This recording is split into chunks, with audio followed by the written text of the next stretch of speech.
Good news, ladies and gentlemen. New paper drawings have emerged. You can see this map looks empty, but it's not. School assignments. Welcome to episode 77 of Creations Invisible. In this assignment, you made an abstract design with one different color element. Here you see other sketches. On the right you see font-based design, which was actually made in PowerPoint. We were probably the second or third year where this was actually allowed to do it digitally rather than hand drawing. But not for all assignments. In this one, for example, you had to learn to work with grayscale, and it was entirely done with markers. And on the right here you see learning to work with pure black and white, based on photos you took from a magazine.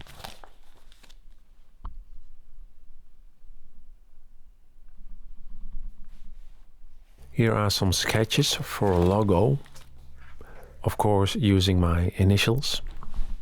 No idea what the assignment here was, but I got a 6 out of 10. Not very great. And this is a font design, I guess. Right. These are sketches for an arrow. You had to make a drawing type arrow. Of course, I ended up using cartoon faces.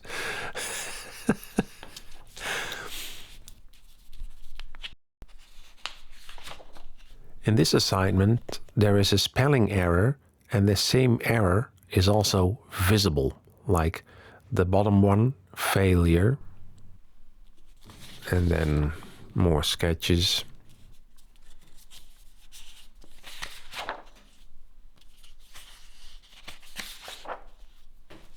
These are sketches for a product logo. Of course, I used my initials. And this is the one I chose. Well, not bad at all. Not bad at all. I forgot to use this logo in the few more drawings of audio equipment I made after this. This assignment, you had to make 4 compositions of the same things. This was drawn with Copic markers. One of those Copic markers you can actually see in the shot here. A drawing. And then this was made in PowerPoint again. You had to make some color thingies. So this is far from chronological actually. We may even be going back in time. And yeah, I was even allowed to print that instead of paint it. But these are all sketches. This is an actual painting, so the end result you did have to paint. I wonder if they still do that these days on graphic design educations. Yeah. Yeah, that was the concept. The end result of all these color things, you had to come up with a drawing that was only 2 color, I think. 2 or 3, no, this is a 2 color print, yeah. But instead of a print, it's a drawing with blue and orange pencil. Sid Mead made some really cool drawings that way in the 70s. But this wasn't the 70s, this was the late 90s. Again, monochrome drawings.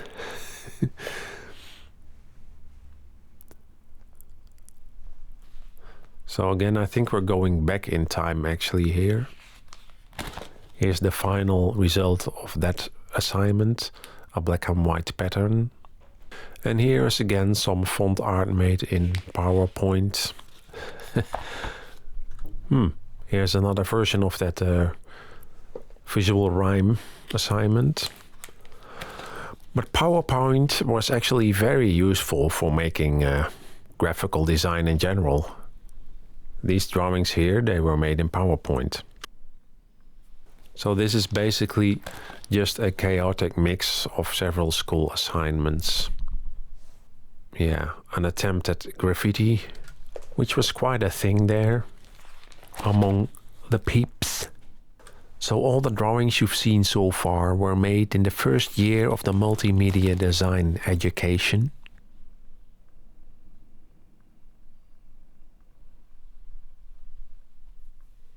Previously we saw color versions of something similar. I guess we first had to do it in black and white. Here's autumn made with letters and symbols in PowerPoint. And here are the 4 seasons. I think we saw that already. This one was about creating a background for a product photo. That's an MP3 player, I think. There's an oddity. So I tried out different backgrounds, both digital and analog. I think that's a pretty cool background, this analog mayhem. This not so much. Some ink on a roller. Hidden art. So we've landed now with these awful drawings in the Roermond, an earlier education, a pre-education so to speak. Graphical techniques, I don't even know how you properly translate that, but it involved designing and printing, both. So multidisciplinary thing. Of course I went the designing way and not the printing way. But here you can see the 2-color print. I think it's a linosnede, I don't know the translation. Oh, that's cool. That's cool.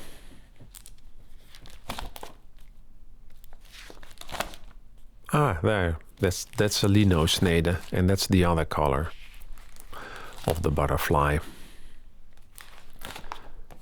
And I think that's it.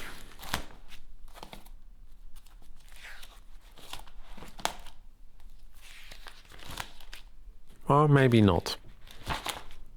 Oh, cool. That's probably my only serious airbrush drawing that I ever made.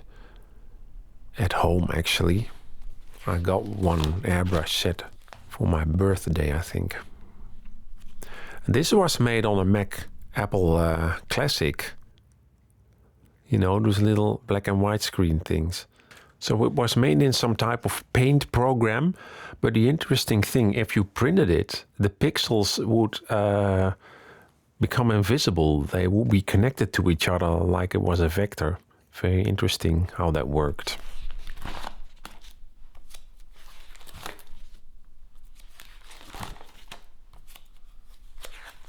Yeah, okay, that's it. So, I think now we really have had all the analog drawings. Yeah, thanks for watching, and I'll see you in the next episode where we continue with digital stuff. See you then.